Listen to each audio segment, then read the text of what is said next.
اعوذ باللہ السمیع العلیم من الشیطان الرجیم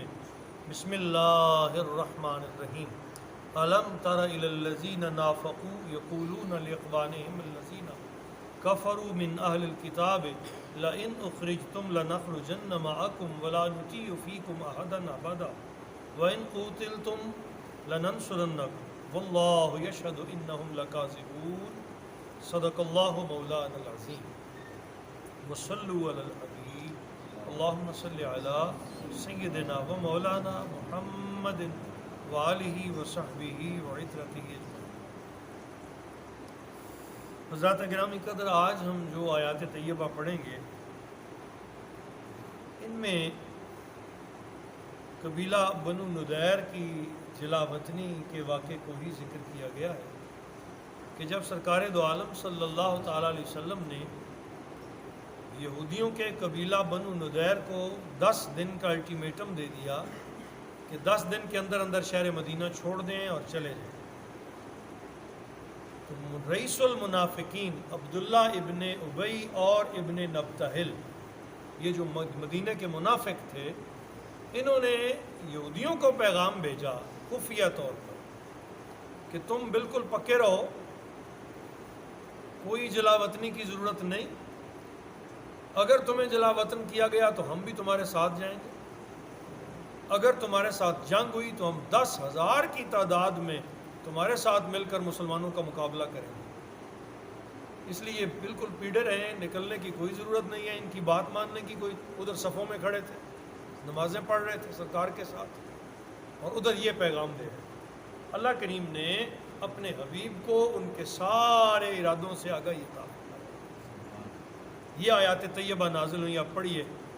سارا مضمون بیان کیا، کہا کچھ بھی کر لیں اللہ اور اس کے رسول کے مقابلے میں کبھی کامیاب نہیں ہو سکیں گے،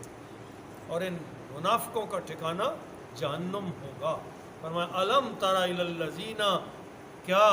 اے میرے حبیب آپ نے نہیں دیکھا ان منافقوں کی طرف، نافقو جنہوں نے منافقت کی، یقولون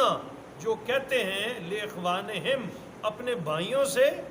الذین کفروا جنہوں نے کفر کیا ہے، من اہل الکتاب اہل کتاب میں سے۔ قرآن عظیم نے ان کو ان کا بھائی کہا یہودی جو بھائی ہیں ان کے، ان سے جا کے کہتے ہیں لئن اخرجتم اگر تمہیں یہاں سے نکالا گیا، لنخرجن معکم تو گھبراؤ نہیں، ہم بھی تمہارے ساتھ نکلیں گے، ہم بھی تمہارے ساتھ جائیں گے، ولا نطیع فیکم احدا ابدا اور ہم تمہارے بارے میں کسی بات کو ہرگز نہیں مانیں گے، بالکل تمہارے ساتھ ہیں، پیٹے پکے ہیں۔ وَإِن قُوتِلْتُمْ لَنَنصُرَنَّكُمْ اگر مسلمانوں نے تمہارے ساتھ جنگ کی ہم تمہاری مدد کریں گے، تمہارے ساتھ کھڑے ہوں گے۔ وَاللَّهُ يَشْهَدُ إِنَّهُمْ لَكَاذِبُونَ اب سنیے، اللہ پاک فرماتے ہیں اللہ گواہی دیتا ہے کہ یہ ظالم جھوٹے ہیں، إِنَّهُمْ لَكَاذِبُونَ یہ جھوٹے ہیں۔ لَإِنْ أُخْرِجُوا سن لو اے میرے حبیب، اگر یہودیوں کو نکالا گیا، لا يخرجون معهم تو یہ ان کے ساتھ نہیں نکلیں گے، ان کو بھی چکر دے رہے ہیں، ان کے ساتھ نہیں نکلیں گے۔ وَلَئِن قُوتِلُوا اور اگر اے مسلمانوں تم نے ان سے جنگ کی، لا ينصرونہم تو یہ ان کی مدد بھی نہیں کریں گے۔ وَلَئِن نَصَرُوهُمْ اور اگر بالفرض ان کی مدد کے لیے نکلے بھی، اب اس باریکی تک اللہ تعالیٰ نے اپنے حبیب کو بیان کر دیا۔ وَلَئِن نَصَرُوهُمْ اگر انہوں نے ان کی کچھ مدد کی بھی، لَيُوَلُّنَّ الْأَدْبَارَ تو جنگ کے دوران پیٹھ پھیر کے بھاگ آئیں گے، میدان میں سے بھاگ آئیں گے، جائیں گے صحیح، شاید چلے بھی جائیں لیکن وہاں سے پیٹھ پھیر کے بھاگیں گے۔ ثُمَّ لَا يُنصَرُونَ پھر ان ظالموں کی مدد نہیں کی جائے گی۔ لا انتم اشد رہبۃ فی صدورہم من اللہ مسلمان بڑے گھبرائے ہوئے تھے، صحابہ کرام میں سے اکثر، اتنی بڑی تعداد یہودیوں کی ہے اور اندر اندر سے یہ منافق بھی ان کے ساتھ ملے ہوئے، تو اللہ کریم نے کس طرح تسلی دی، فرمایا لا انتم اشد رہبۃ فی صدورہم من اللہ اے فرزندان اسلام ان یہودیوں کے دلوں میں، فی صدورہم ان کے دلوں میں، اشد رہبۃ زیادہ خوف ہے، زیادہ ڈر ہے تمہارا، من اللہ اللہ سے بھی، یہ اللہ سے بھی زیادہ تم سے ڈرتے ہیں۔ ایسی بات نہیں ہے کہ یہ کھڑے ہو سکیں گے، ان کے قدم کوئی نہیں ہے، اور منافق کے کبھی قدم نہیں ہوتے، آج بھی ایسا ہی جو منافقت کرتا ہے نا اس کے قدم نہیں ہے، ثابت قدم نہیں رہتا۔ وہ ڈٹ سکتا ہی نہیں، اس کے اندر چور ہوتا ہے، اور وہ جو اندر والا چور ہے وہ اس کو کبھی مضبوط نہیں ہونے دیتا۔ تو فرمایا میرے حبیب آپ کے غلاموں کا ڈر ان کے دلوں میں بیٹھا ہوا ہے، اور یہ اللہ سے بھی زیادہ ہے۔ ذالک بانہم، اور ایسا اس لیے ہے، قوم لا یفقہون، کہ یہ بے سمجھ قوم ہے، ان کو سمجھ ہی نہیں آئی، جاہل ہے، حقیقت جان ہی نہیں سکے، اس لیے ان کے دل میں ایک چور ہے، ایک دل میں ایک ڈر ہے، یہ کہہ ضرور رہے ہیں ہم ایسا کریں گے، کر نہیں سکیں گے۔ اللہ سے بہتر کون جانتا ہے؟ لا یقاتلونکم جمیعا، یہ بڑے بزدل ہیں، کبھی اکٹھے ہو کر میدان میں لڑ نہیں پائیں گے، الا فی قرم محصنۃ، سوائے اس کے کہ قلعوں میں چھپ کر، او من ورائے جدر، یا دیواروں کے پیچھے سے، سامنے آ کے نہیں لڑ سکیں۔ یہ اللہ تعالیٰ اپنے حبیب کو بتا رہے ہیں، اے میرے حبیب یا قلعوں میں بیٹھ کے لڑیں گے، یا دیواروں کے پیچھے سے کوئی ایک آدھ تیر چلا دیں گے، بس اس سے زیادہ نہیں۔ باسہم بینہم شدید، ان کا اختلاف آپس میں بھی بڑا سخت ہے۔ تحسبہم جمیعا، تم خیال کرتے ہو کہ یہ بہت زیادہ ہیں، تمہارے گمان میں یہ بڑی تعداد ہے، یہودیوں اس کے بارے میں بھی بتایا جا رہا ہے کہ بہت زیادہ تعداد میں ہے۔ تحسبہم جمیعا، تم یہ گمان کرتے ہو کہ یہ زیادہ ہے، وقلوبہم شتیٰ، اللہ جانتا ہے کہ ان کے دل بٹے ہوئے ہیں، ان کے دل بٹے ہوئے ہیں، یہ آپس میں جڑے ہوئے نہیں ہیں، ظاہر میں اکٹھے نظر آتے ہیں، اور اکٹھے نظر آنے کی ایک وجہ ہے، اور وہ یہ ہے کہ کسی طرح محمد الرسول اللہ کو ختم کرنا، صلی اللہ تعالیٰ علیہ وسلم، آپ کو ختم کرنے کے لیے جمع ہے، آپس میں ویسے ایک نہیں ہے، جدا جدا ہیں۔ ذالک بانہم قوم لا یعقلون، پھر کہا اور یہ ظالم بزدل اس لیے ہیں کہ یہ ایک بے عقل قوم ہے، جاہل قوم، شعور والے نہیں ہیں۔ کمثل الذین من قبلہم، یہ ان لوگوں کی مانند ہیں جو ان سے پہلے بھی تھے، قریب کے زمانے میں، ذاقوا وبال امرہم، اور اپنے ہی کرتوتوں کا مزہ چکھ چکے ہیں،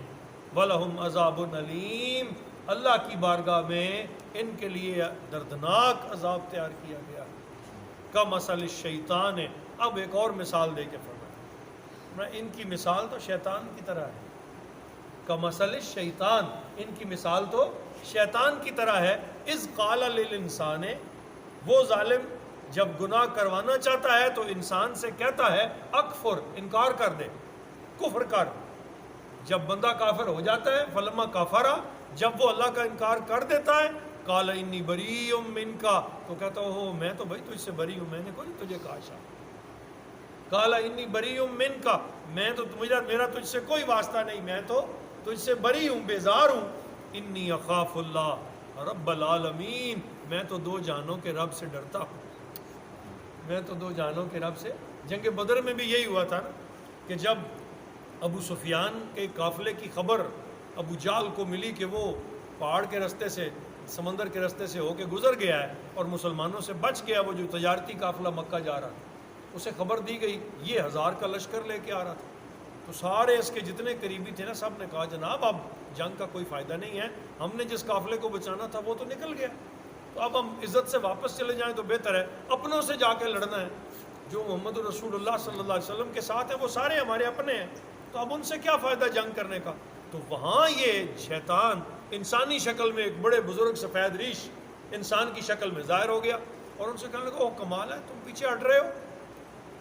تم نے آج ان کو نہ مارا تو یہ تو کبھی تمہیں نہیں چھوڑیں گے، اس سے بہترین موقع کیا ہو سکتا ہے، تم 1000 کی تعداد میں جا رہے ہو، لشکر بھی تمہارے پاس، اسلحہ بھی تمہارے پاس، ان کے پاس تو کچھ بھی نہیں ہے، تو چلیں چل کے مقابلہ کریں، میں بھی تمہارے ساتھ ہوں۔ اور جب پڑی نہ پٹائی اور فرشتوں کی مدد آئی اور کفار کا لشکر پیچھے بھاگا، تو یہ فوراً یہ کہتا ہوا نکلا کہ مجھے تو اللہ سے ڈر لگتا ہے، تم نے بڑا ظلم کیا، میں نے تو تمہیں نہیں کہا تھا کہ تم اس طرح جنگ کرو۔ یہ کیفیت یہ شیطان کی طرح ہے۔ اس قال للانسان اکفر، جب وہ انسان سے کہتا ہے کہ لڑ یا انکار کر دے، فلما کافرا، جب بندہ کافر ہو جاتا ہے، قال انی بریء منک، کہتا ہے میں تو تجھ سے بری ہوں بھائی، بیزار ہوں، کیوں، انی اخاف اللہ رب العالمین، میں تو دو جہانوں کے رب سے ڈرتا ہوں۔ فکان عاقبتہما انہما فی النار خالدین فیہا، پھر ان دونوں شیطانوں اور اس کے چیلوں کا انجام یہ ہوگا کہ یہ دونوں ہمیشہ رہنے والی آگ میں ڈالے جائیں گے، شیطان بھی اور منافق بھی، دونوں کی جگہ جہنم ہے،